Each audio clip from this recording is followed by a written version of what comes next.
Shalom, shalom. Aujourd'hui, nous allons continuer notre série sur comment devenir un chrétien ou une chrétienne fort. Voilà, donc aujourd'hui, on va rapidement juste résumer. Donc, on avait dit que pour devenir fort en tant que chrétien, la clé, c'est la prière. Donc, on s'est inspiré de Jésus-Christ, lui qui avait, lui qui gardait et entretenait cette vie de prière. Et aussi, pour devenir un chrétien fort, c'est aussi l'obéissance à Christ, à la parole de Dieu. Pour devenir un chrétien fort, c'est aussi d'obéir au Saint-Esprit. Voilà, on va juste résumer rapidement. On avait pris quelques versets.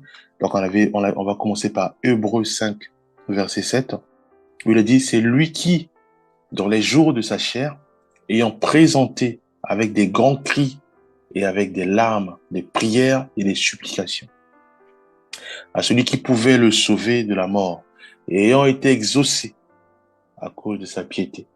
Voilà, donc ici, on voit le modèle, notre modèle Christ. Il priait constamment. Voilà, donc il y a des prières, donc il y a toutes sortes de prières et aussi des supplications. Et on parle de la piété, on voit ici notre maître, hein, on voit tout en lui, on voit la sincérité, on voit la fidélité, on voit l'intégrité, on voit ses regards fixés vers son Père. On voit son regard fixé uniquement vers son Père. Et il entretenait la vie de prière, il suppliait beaucoup son Père et Dieu l'a exaucé. Aujourd'hui, il est sauvé de la mort. Voilà-nous. Luc 3, verset 21, c'est juste des rappels. Hein. Tout le peuple se faisait baptiser. Jésus fut aussi baptisé. Et pendant qu'il priait, le ciel s'ouvrit. C'est là où on va entendre la voix de Dieu qui dira, voilà, celui-ci est mon fils bien-aimé, en qui j'ai mis toute la confiance. Voilà. Donc, c'est juste pour montrer cette nuance. Donc, une fois baptisé, on dit qu'il priait. Et quand il priait, c'est là où le ciel s'est ouvert. Matthieu 14, verset 23. Quand quand il l'eut renvoyé, il monta sur la montagne pour prier à l'écart. Et comme le soir était venu, il était là seul. Marc 6, verset 46, toujours le rappel. Quand il l'eut renvoyé, il s'en alla sur la montagne pour prier. Voilà, on a c'est plus dit mais autrement. Voilà, Luc 6, 12. En ce temps-là, Jésus se rendit sur la montagne pour prier et il passa toute la nuit à prier Dieu. Donc on voit bien la vie de prière de notre Seigneur et Sauveur Jésus-Christ. Marc 1, verset 35.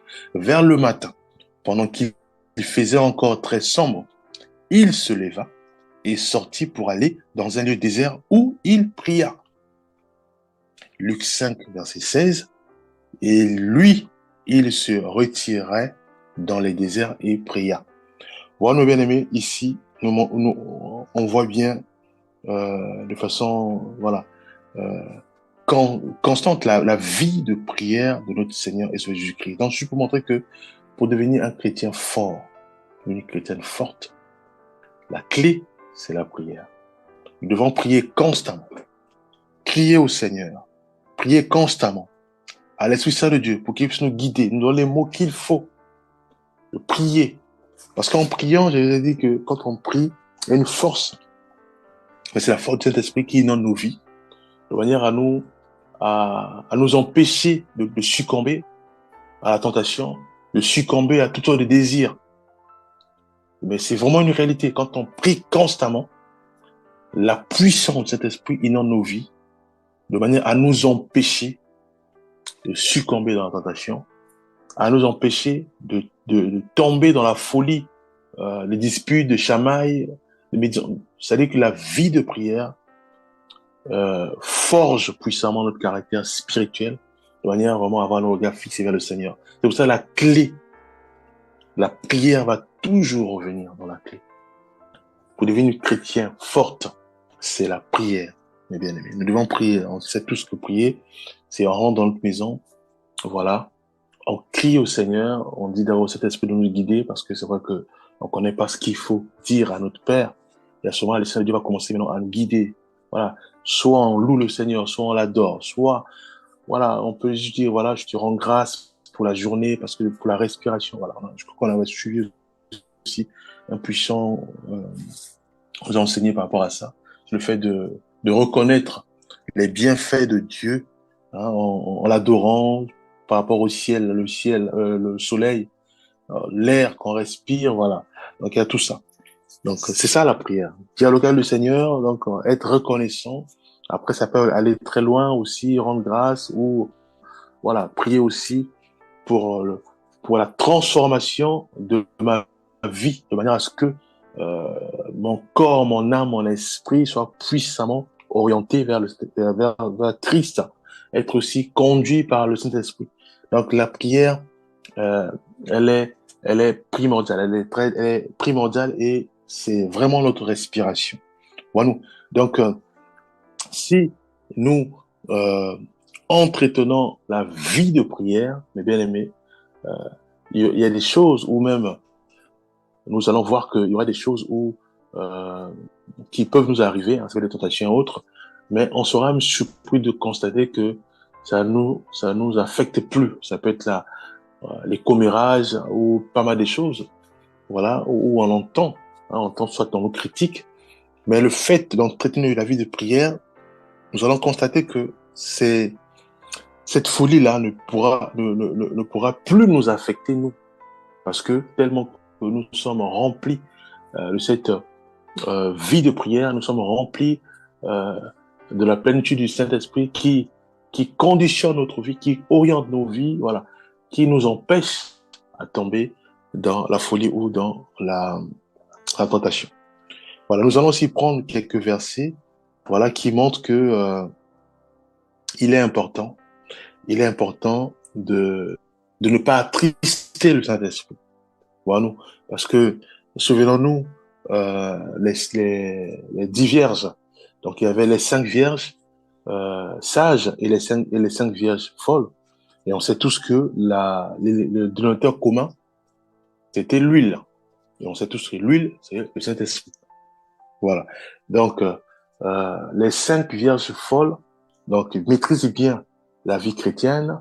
Voilà. Ils sont baptisés, ils vivent dans la crainte du Seigneur, mais, sauf que, l'huile, au départ, ils avaient tous l'huile, mais sauf que, ils n'ont pas su développer dans le temps ou dans la durée cette communion avec le Saint-Esprit, garder le Saint-Esprit, voilà, de ne pas trop succomber par la tentation ou par les choses de la vie hein, courante, hein, la vie voilà, de tous les jours.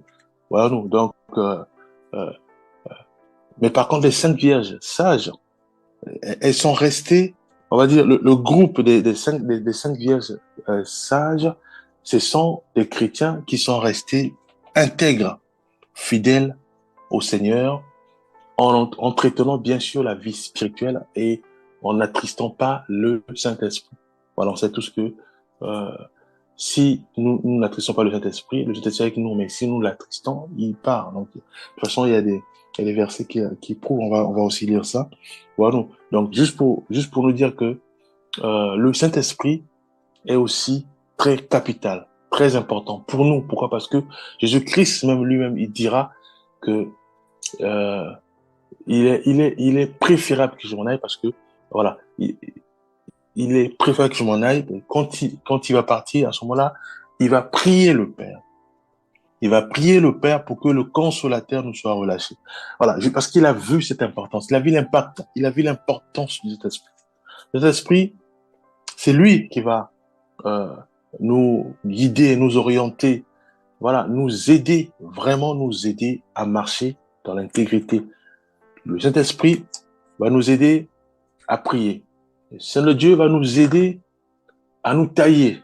Au sens où, si on veut succomber, il va nous dire, on souhaite succomber ou on succombe ou voilà, on veut que ça aille. Certains frères ça, il sait que c'est le péché, mais il veut toujours aller. Voilà. Le Saint-Esprit va dire que non, ce que tu fais n'est pas bon. Ce que tu fais n'est pas bon. Voilà. Donc c'est pour ça que nous devons absolument rechercher le Saint-Esprit. Nous devons absolument l'entretenir. Nous devons absolument nous devons pas attrister le Saint-Esprit.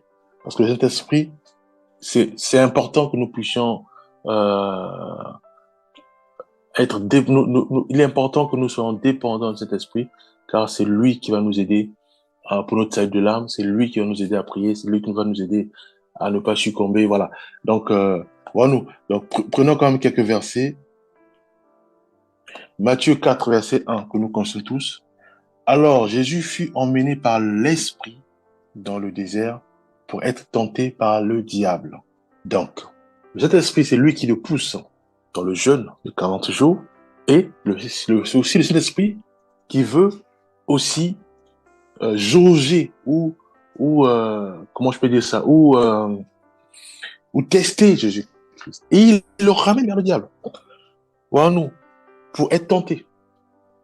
Donc, il a forgé Jésus-Christ, il a formé notre maître, et il le ramène maintenant pour le tester envers le diable. Donc, ici, on voit bien que le diable, que tu sois euh, un chrétien ou une chrétienne doué, marchant d'intégrité, dans la fidélité à notre Christ, on voit que le diable n'a peur de personne. La première que quand Dieu, quand il est au conseil avec ses anges, il est là. Donc, voilà. Donc, c'est juste pour nous montrer que tu pries ou pas, le diable est là. Le malin, il est là. Donc, que tu sois un puissant de Dieu, il sera toujours là devant toi pour te tenter. Eh bien, vous comprenez que on voit là sur ce verset, Jésus-Christ l'a fait 40 jours de jeûne. Donc, c'est pour montrer l'efficacité, l'importance du jeûne. Mais il a fait 40 jours. Le maître, il a fait 40 jours de jeûne. Mais c'est le Saint-Esprit qui le ramène encore vers le diable. Et on verra plus loin. C'est le diable qui va encore le transporter pour l'emmener voilà, sur le palais. Voilà, si on regarde bien les tentations, on va remarquer que non, le diable va le transporter, va le faire voir beaucoup de choses. Et sachant qu'au départ, Christ, notre maître, vient de sortir de 40 jours de jeûne. Voilà, nous, mes bien-aimés. Donc, si un pasteur ou un homme dit, voilà, quand tu pries beaucoup, le diable va fuir. Non, mais bien-aimé, il ne fuit pas. Il est là. Mais Dieu nous demande de le résister. En restant quoi? Par ses actions. Voilà, nous. Parce que le diable, il est désobéissant à la parole de Christ. Donc, nous devons le résister en obéissant maintenant à la parole de Christ. Si nous obéissons à la parole de Christ, à ce moment-là, le diable fuira loin de nous, puisque on veut pas faire comme lui. Voilà. Nous accrochons maintenant à Christ et Dieu se rapproche de nous. Mais il est là, il rôde, puisque la Bible dit qu'il rôde. Il est là, il fuit loin de nous, mais il est là, il rôde. Il cherche comment encore nous attaquer par la tentation. Donc, on a vu le cas de les 5 vierges folles et sages, les 10 vierges. Voilà nous. Donc, juste pour dire quoi? Juste pour dire qu'il est important que nous puissions entretenir l'huile, le Saint-Esprit. Parce que le Saint-Esprit, il n'aime pas, il veut surtout pas qu'il soit attristé. Parce que plus on l'attriste, voilà, plus il se retire de nous, bien aimé. Parce que lui, c'est la sainteté. N'oublions pas que c'est le Saint-Esprit. Donc, nous devons, dans nos langages, notre façon d'être, notre façon de parler, nous devons réaliser que nous vivons, nous ne sommes pas seuls. Le Saint-Esprit est avec nous. Il est en nous. Il voit ce que nous voyons. Il entend ce que nous disons. Voilà, nous. Donc, il entend ce que nous écoutons. Tout ce que nous disons, donc, il est là. Il voit tout. C'est pour ça que même avant de parler à un frère, avant de parler à une sœur, réalisons que nous ne sommes pas seuls. Il y a le Saint-Esprit qui est avec nous. Voilà, nous. Tout ce que nous voyons à la télé, sachant que il voit ce que nous voyons. Voilà, si ce sont les films violents, toutes sortes de films, il voit. Donc, voilà, nous. Et en faisant ainsi, on l'attriste, bien. Donc, il est important. Et quand nous l'attristons, on devient lourd spirituellement. Voilà, on peut plus être fort. Parce que la violence que nous voyons à la télé, par exemple, attriste les esprits. Et à ce moment-là aussi, euh, euh, notre corps n'est plus fort, n'est plus alimenté par cette présence ou par ce feu de la prière, ce feu de l'obéissance à la parole de Christ, bien aimé. Voilà, nous. Donc, ça peut aller plus loin. Ça peut aller dans le sens où je suis, par exemple, un homme de Dieu. j'ai une église où j'ai des membres, on se réunit avec des frères et sœurs dans une église, un bâtiment. Et moi, j'ai déjà en fait conditionné en fait la journée. Je sais que bon, les dimanches, le matin c'est les louanges, c'est tout ce qui est chant, l'adoration et autres.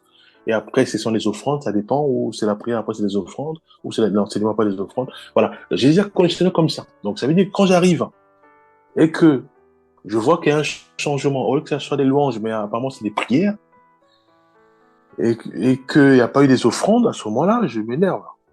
Voilà. Et quand je fais ça et que je viens, je commence à gueuler, je commence à crier sur des frères et sœurs pour dire, voilà, mais pourquoi vous n'avez pas fait passer l'offrande, ou pourquoi, voilà. Si je commence à changer, à suivre un calendrier euh, bien déterminé par moi, à ce moment-là, je suis en train de pécher. Je l'attriste cet esprit. Je suis en train d'attrister le Saint-Esprit. Pourquoi? Parce que le Saint-Esprit, il est invariable. Il peut changer ce qu'on appelle le fonctionnement d'une église. Ça peut être, voilà, c'est la prière, ou soit c'est les chants, ou soit c'est l'adoration, ou soit c'est l'intercession, ou soit c'est le jeûne directement. Voilà. Donc, après, effectivement, moi, euh, homme de Dieu, rempli de la colère, est-ce que j'honore Christ? Moi qui parle durement aux frères et sœurs, est-ce que j'honore Christ? Puisqu'on sait tous que Christ, lui, il gueulait pas. Hein, lui, il enseignait dans la joie, dans la douceur. Il formait ses disciples. Et des fois, il pouvait, voilà, leur dire, voilà, mais dans l'amour, dans, dans l'amour, dans la piété, parce qu'il était vraiment, un bon enseignant, parce qu'il a enseigné ses disciples jusqu'à, jusqu'à à les envoyer aussi constamment sur les tests, hein, en les envoyant deux à deux, à les exhorter, à les évangéliser, pardon. Et voilà. Donc, juste pour vous montrer que le Saint-Esprit est primordial. Donc, c'est important que nous puissions vraiment, nous puissions, il est important que nous ne puissions pas l'attrister à travers tout ce que nous voyons, tout ce que nous touchons, voilà, tout ce que nous entendons aussi, voilà, à travers aussi nos langages. Voilà. Donc, j'ai résumé, donc je vais juste résumer rapidement. Donc, la prière, elle est capitale. Voilà, vie de prière, c'est important. Nous devons prier constamment. Et il y a aussi l'obéissance à la parole de Christ. C'est vraiment l'ultime clé. Nous devons obéir à la parole de Christ. La parole de Christ nous demande de méditer la Bible constamment. Voilà. Donc, nous devons aussi méditer la Bible constamment. La parole de Christ nous demande de d'obéir, par exemple, à nos parents pour les jeunes, nous demande de ne pas s'enivrer en vin, par le vin, ou de ne pas nous laisser tenter par le diable. Voilà, la parole, elle est capitale. Nous devons lire la parole de Christ. Nous devons lire la Bible, la méditer et la mettre en pratique. Voilà, donc, c'est euh, les piliers d'un d'un chrétien fort ou d'une chrétienne forte, c'est la vie de prière. Nous devons prier constamment. Si on voit que on prie pas constamment, ou dans la journée on prie pas constamment, à ce moment-là, on peut savoir que non, voilà, ce frère ou cette sœur-là n'est pas vraiment il n'est pas encore fort. Voilà. Alors si nous obéissons pas à la parole de Christ, et que rien que par les fruits, parce qu'on sait tous que maintenant pour reconnaître un bon pasteur ou, euh, ou un bon chrétien, on ne le reconnaît pas ses fruits. Voilà, nous. Si on voit ce chrétien succomber dans la folie de la haine ou de la colère, on sait que ce bien-aimé n'est pas encore consistant, n'est pas encore fort. Voilà, nous. Et n'oublions pas que le diable, que tu sois puissant, homme de Dieu ou pas, il est là devant toi, il te tente, il te tentera toujours. Voilà, nous avons vu qu'il a tenté Jésus-Christ. Donc, il est important, bien aimé, que nous puissions réaliser que la vie de prière forge le caractère d'un chrétien, forge l'obéissance à Christ d'un chrétien ou une chrétienne, et aussi surtout l'obéissance à la parole de Christ. Voilà, ça fait que le Saint-Esprit est content. Pourquoi? Parce que on l'attriste pas.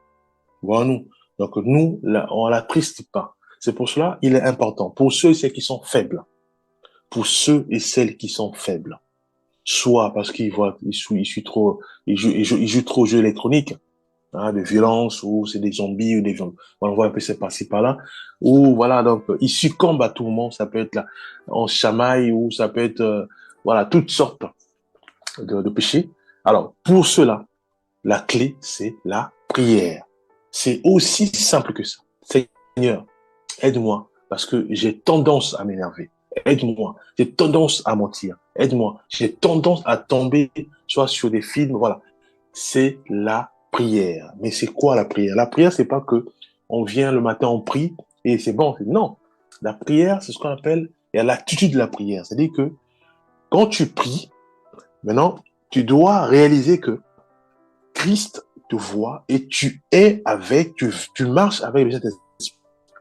Donc maintenant, ta façon de parler, ton comportement, ta façon de marcher doit, tu dois avoir cette conscience que, voilà, maintenant j'ai prié, maintenant je dois garder l'attitude de la prière toute la journée et la nuit, je dois rendre grâce au Seigneur. C'est ça en fait. Donc le matin, tu pries, Seigneur, je te remets cette journée, balaye cette journée, aide-moi à ne surtout pas succomber sur la colère, tentation et autres. Voilà, nous. Et dès que tu sors de ta maison, maintenant, dans ton cœur, tu dois commencer à prier. Seigneur, voilà, voilà, tu marches, tu pries, mes bien-aimés. C'est ça. La vie, c'est ça la vie chrétienne. Donc, dans le cœur, tu entends de prier. Ou tu loues le Seigneur, ou tu adores dans ton cœur, hein, des pensées. Tu fais que louer le Seigneur. Voilà, nous. Donc, tu marches, tu es là, tu peux aller dans un milieu où, voilà, il y a des disputes, où il y a même des bruits. Cherche un moment où tu as une pause, tu te retires, soit dans un bureau, ou soit, si c'est à l'école, ou bien dans une classe où c'est vide, tu pries dans ton cœur, par exemple. C'est ça la vie de prière. Et quand nous entretenons cette vie de prière, ben, ça va être difficile pour le diable de nous tenter. Pourquoi? Parce que nous gardons cette attitude de prière constante. Voilà. Et c'est pareil aussi pour la Bible. On lit un verset biblique et nous gardons cela. On dit, Seigneur, maintenant, aide-moi à l'intégrer en moi dans tout ce que je fais cette journée, par exemple.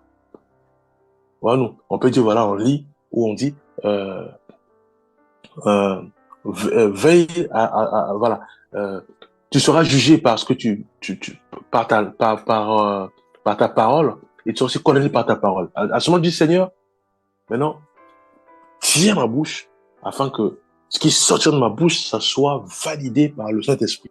À ce moment-là, maintenant, quand tu sors de chez toi pour aller sur le travail ou pour aller à l'école, à ce moment-là, tu sais que tu as prié pour ta langue, pour ta bouche, tout ce que tu vas dire. Maintenant, tu dois maintenant veiller à cela. Parce qu'on dit veille. Donc, il faut maintenant veiller à cela. On vient te dire quelque chose. Soit, par exemple, il y a le directeur qui a volé ou il a fait un détournement des fonds. Alors, à ce moment-là, le diable, il est te regarde. Qu'est-ce que tu vas dire? Est-ce que tu vas le condamner? Tu vas le juger? Quand tu fais ça, tu es en train de désobéir à la parole de Christ qui dit ne pas juger. Bon, certes, on dit de juger les œuvres pour les chrétiens, pour ceux et celles qui, ça, de toute façon, je donnerai aussi un verset par rapport à ça. Voilà. Donc, qu'est-ce que tu vas dire à ce moment-là? Est-ce que tu vas condamner ou bien tu vas au contraire prier pour ton directeur qui a fait un détournement de fonds? Voilà. Donc, c'est ça. Donc, veille sur ce que tu vas dire et surtout, garde l'attitude de prière. C'est ça. Donc, en faisant ainsi, donc, il y a la prière, il y a l'obéissance à la parole de Christ puisque tu veilles à ce que tu vas dire. Donc, tu l'as lu quand même quelque part. Voilà. Mais tu l'as lu dans la parole de Christ. Voilà. Donc, c'est ça. Et en faisant ainsi, ça veut dire que le Saint-Esprit n'est pas attristé, puisque tu obéis à la parole de Christ qui te demande qui te dit, tu as lu, ou on te dit que non, tu seras jugé par ce que tu diras, et tu seras aussi condamné par ta parole. Maintenant, toi, tu veilles de manière à ce que tu ne puisses pas sortir soit des gros mots, de ne pas sortir soit des insultes. Donc, tu veilles dans la prière. Donc, c'est-à-dire que tu associes la prière et l'obéissance à la parole de Christ, que je viens de lire, et à ce moment-là, le Saint-Esprit est content de bien aimer. Voilà. Donc, il est important. En faisant ainsi constamment, donc, tu sors de chez toi, tu as une vie de prière, où tu chantes tes louanges dans tes pensées, où tu pries dans tes pensées. Tu peux prier à haute voix si tu es tout seul ou isolé. Tu lis la parole du Seigneur. Tu conserves cette parole et tu l'intègres en toi de manière à pratiquer cela constamment. Et bien aimé, en faisant ainsi, ça va être très difficile pour le diable de t'atteindre parce que tu gardes la parole de Christ tu as une vie de prière constante, comme notre Christ, qu'on a lu tout à l'heure. Et à ce moment-là, le Saint-Esprit va commencer maintenant à nous guider, à nous orienter, pour nous ramener encore plus loin à ressembler davantage à notre Seigneur et Sauveur Jésus-Christ. Voilà, donc nous allons nous arrêter là. Nous allons continuer encore cet enseignement, si Dieu le permet. Je vais juste prier. Père, nous remettons ta main à nos vies. Fais grâce, Père. Fais-nous grâce, Père, d'être euh, dépendants de ton Esprit Saint. Aide-nous, Père, à être sensibles à ton Esprit Saint. Aide-nous, Père, à obéir à ton Esprit Saint, Père, au nom puissant de Jésus-Christ. Nous avons ici prié. Amen.